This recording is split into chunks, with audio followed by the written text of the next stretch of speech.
Today is Senator Miriam Defensor Santiago. She will share with us her views on the proposal for a truth commission, a proposal coming nonetheless from Malacanang itself. We'll also discuss the impeachment complaint being prepared by the opposition, as well as Senator Lacson's SONA, that's true state of the nation, in his words this morning. We'll also talk about possible realignments in the Senate. Good afternoon, Senators. Hello, David and Karina. All right, let's begin with the proposal to form a truth commission. You've come out openly against it, both from a legal point of view and from a tactical point of view. It's unnecessary. But nevertheless, what do you think was going through the minds of the President and her advisors? Was it to appease the Catholic bishops? Or do you think Malacanang, or do you think the President herself, since you know her quite personally, believes that this is the best way to clear the air? Given that an impeachment trial, being a political trial as you put it, may not necessarily be as independent or as sober as many would expect it to be. The President was reacting to the proposal of the Catholic Bishops' Conference of the Philippines to follow a procedure where the first step would be a truth commission and impeachment would only be a second step. She wanted to show that she was open-minded about the procedure for coming out with the truth about the so-called wiretapped tapes.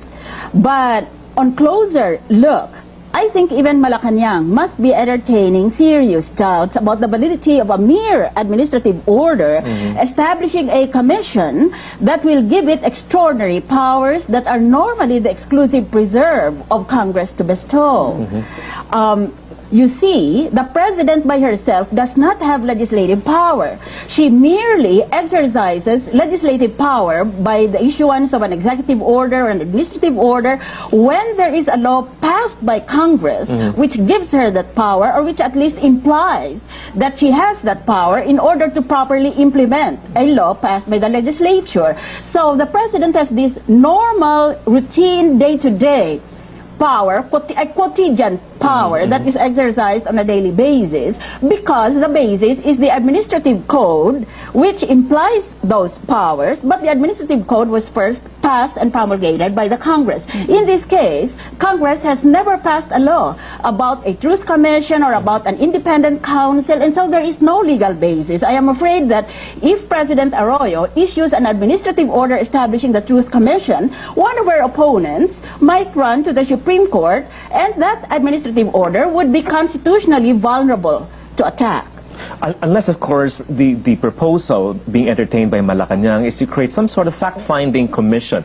Because when we talk about truth commission, we're talking about the South African model, there's the El Salvadorian model, but of course, the crimes in those cases were of course, genocide or apartheid. In the case of the Philippine context, it's about election fraud. Nevertheless, there are those who are saying that why not like a Davide Commission or something like the Feliciano Commission, which is a fact-finding board to look into establishing what the facts were regarding the accusation. If the prototype for the submission of the CBCP about a truth commission is the South African model, what they had was a Truth and Reconciliation Commission, or a TRC, which was based on a law passed by the South African government. It was called the National Promotion of Unity and Reconciliation. So there was a law.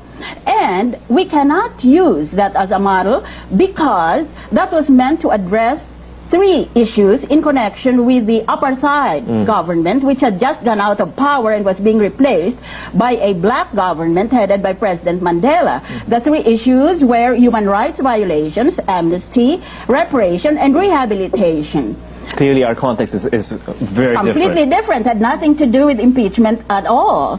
But in any event, setting aside the South African model, if you look at the American prototype, which I presume is the United States Independent Counsel Act, which was passed in 1994 but was recently amended, virtually overhauled in 2004, you'll see that the Independent Counsel has power to conduct a preliminary investigation of facts that might lead to an impeachment, and he possesses the power to subpoena witnesses, the power to cite for contempt of court. These are powers that cannot be unilaterally claimed by a president unless there is a law passed by Congress on which she can base her action. So if any body were to be created, it would be a useless body. That is right. It would not have sufficient power to compel people to come and testify, and if people told lies, it cannot even punish them for it. So it would become virtually a redundancy. It would be performing functions that in the first place it is not sure of controlling, and in the second place functions which have already been in our jurisdiction carried out by the joint House committees that investigated the wiretap tapes, and by the joint Senate committees that are even now still in the process of investigating alleged illegal wetting. So why do we need a truth commission since we have already seen agencies on TV discharging the functions of investigation and possible prosecution? So the only way it would be credible and legal were for Congress itself to pass a law creating That's right. such a commission. And even the defect finding commission, if memory serves right, was later on validated by a law subsequently passed by Congress, because when it had already been organized, suddenly they discovered that they did not have any legal basis for giving Mr. Davide and his colleagues in that commission the power to subpoena, the power to cite for contempt, and so they had to run to Congress, and Congress obliged. And realistically speaking, Congress, if it were to even deliberate on such a law, would not pass it because the way things are going right now, it's the impeachment. Congress is looking at the impeachment as a process. That's right. Congress will say, all right, what will happen?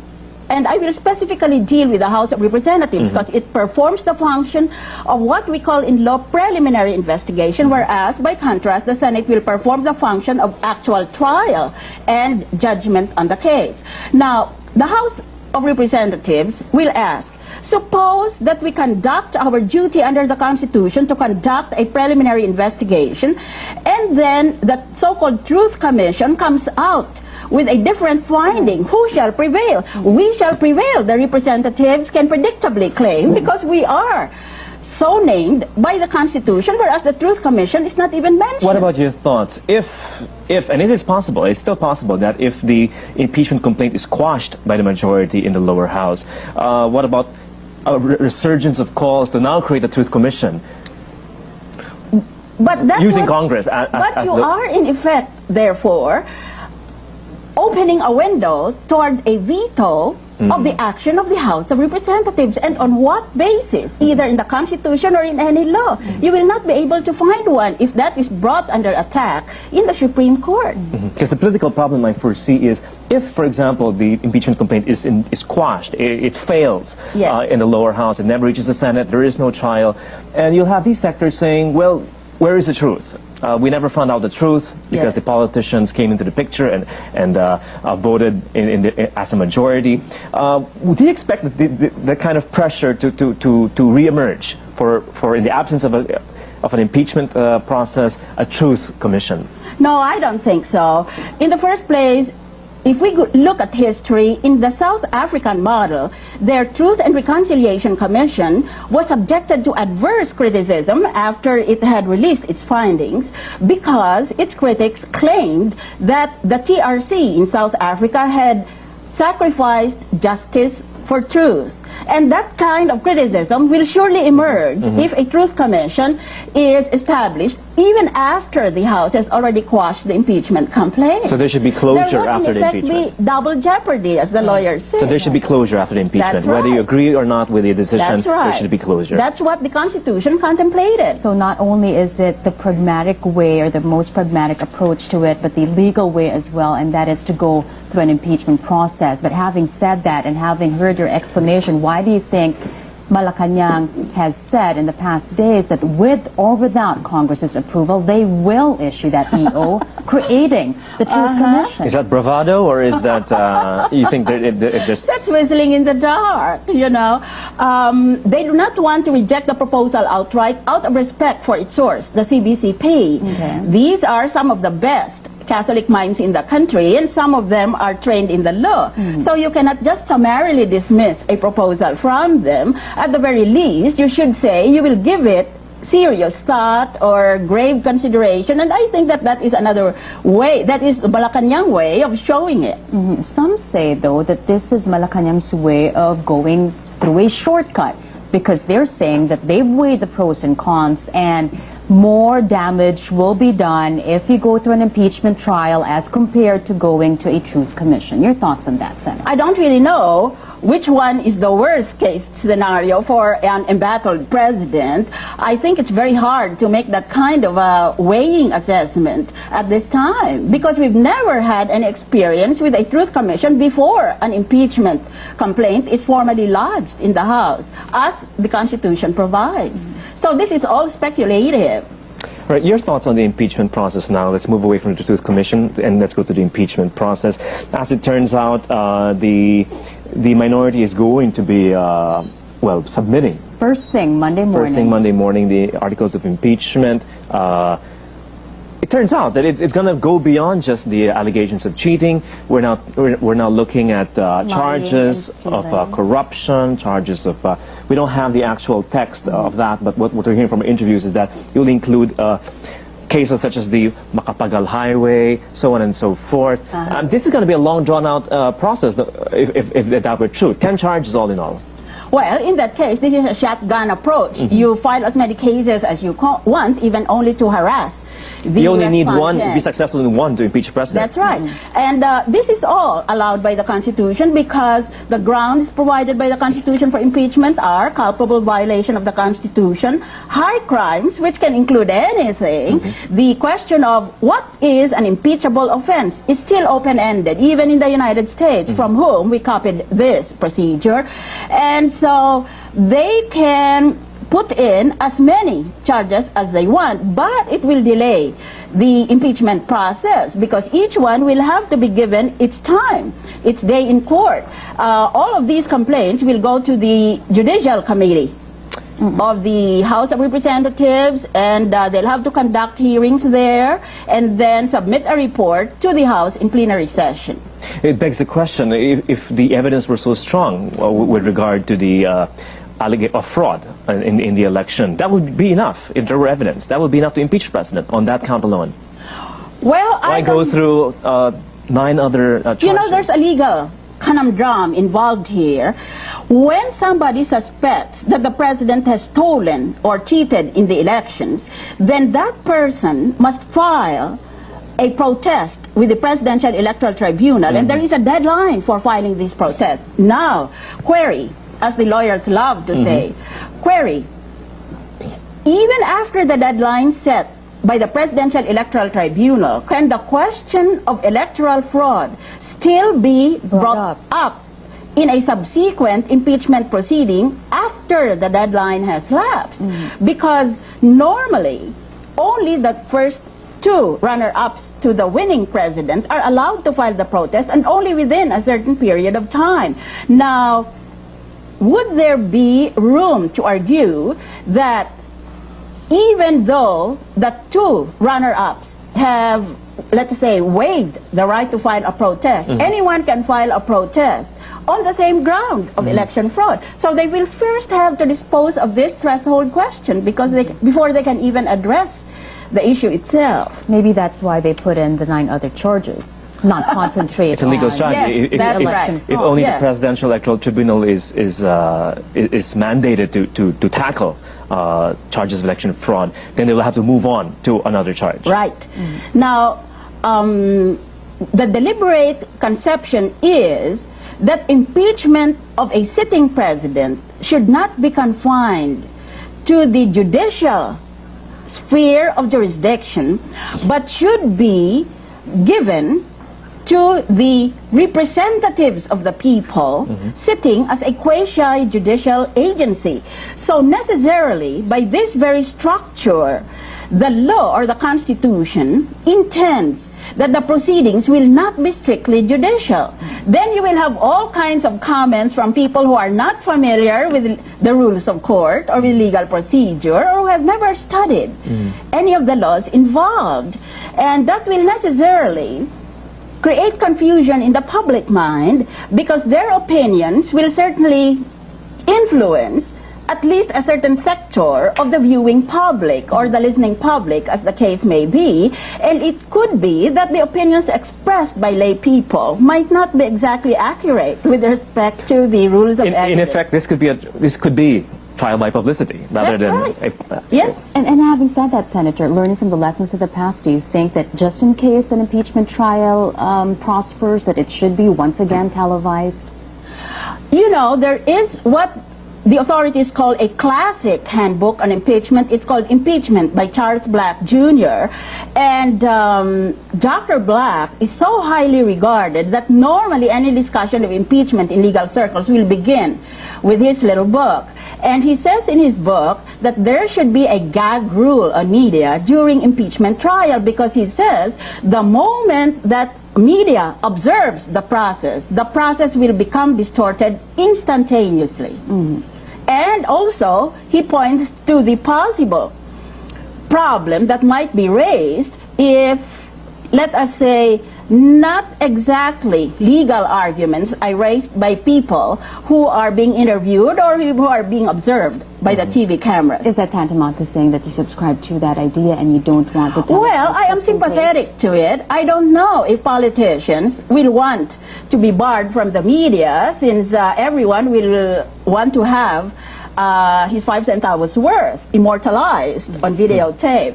So I guess there will be a disregard for Professor Black's advice, Right. and there's nothing we can do about it. We're speaking about the possibility it would actually reach the Senate. Right. So let's talk about the realignment. Let's talk about the Senate itself, because then again, the President's allies in the Senate would be very critical. This is a political trial after all. Right. And numbers, more often than not, are just as important as the facts. Whoop, red light. Okay. Stop. Yes, you would expect that the senators might initially act on partisan lines. They'd follow party leaders. But the moment that the evidence begins to whip up public opinion to such an extent that the senator or the congressman feels that he must go with the flow or follow the mainstream or go on the loop, that is to say, Then party become loyalties disappear. populist. Okay. Yes. His loyalty to the president and to his party ends when his own re-election chances are already in the forefront. Right. Suppose he says, I'm an administration senator.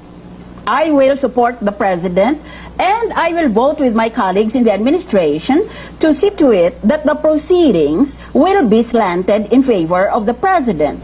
But suppose that in the course of the presentation of evidence during the impeachment trial, public opinion is such that he can feel, that the senator can feel that in his constituency or bailiwicks, but this is even more true in the case of congressmen, Yes. because they have districts.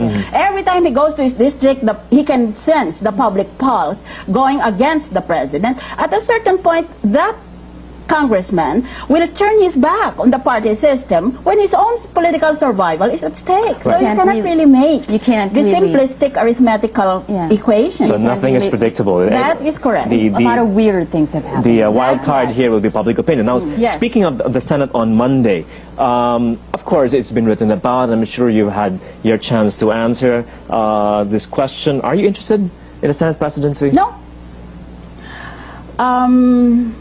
Because it would really be awkward for Senator Frank Trilon to remain as president of the Senate without really speaking for the majority, so to That's speak. right, yes. I agree with your analysis. Now, insofar as my own personality is concerned, you know, to become Senate President, you don't have to be number one in your class. You don't have to be the smartest.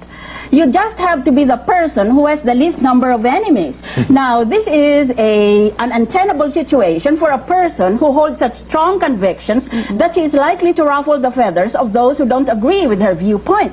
Particularly a person like me who is willing to fight for what she believes in. I am going to raise the hackles of many people, and so therefore I cannot be expected to go from senator to senator, all 22 of them, since there are 23 of us, begging and pleading, will you please vote for me? Right. It's been written about, though, and please clarify that for us, that you were able to speak, or at least you're being friends now with Senator Loy Ejercito and also Senator Jingoy Estrada. Oh, yes, to get to absolutely. win them Yes. to your side, because you still want that Senate presidency seat. Oh, I want the Senate presidency. No, as an administration senator, I wanted to find out where the opposition vote would go. Well, in the first place, there is no such thing as an opposition vote. And in the second place, they feel that they should have individual freedom to choose whom to vote for at this point. So there is no raison d'etre, there is no reason for computing a so-called opposition vote, since there is no such thing at this point. So is it going to be a status quo on Monday? It could be possible, simply because of the committee system in the Senate as well as in the House. The way to become Senate President is to go from senator to senator, offering a chairmanship of a certain committee. If the senator likes it, he will say he will vote for the contender. Then the contender moves on. But if he doesn't like it, then the contender will have to talk to other senators he has already talked to see if he can accommodate the desired chairmanship of the person he's talking to at the moment. So this is very time-consuming. If it is status quo on Monday, that doesn't solve the awkward position of the Senate President and the majority floor leader, who are now no longer with the majority party.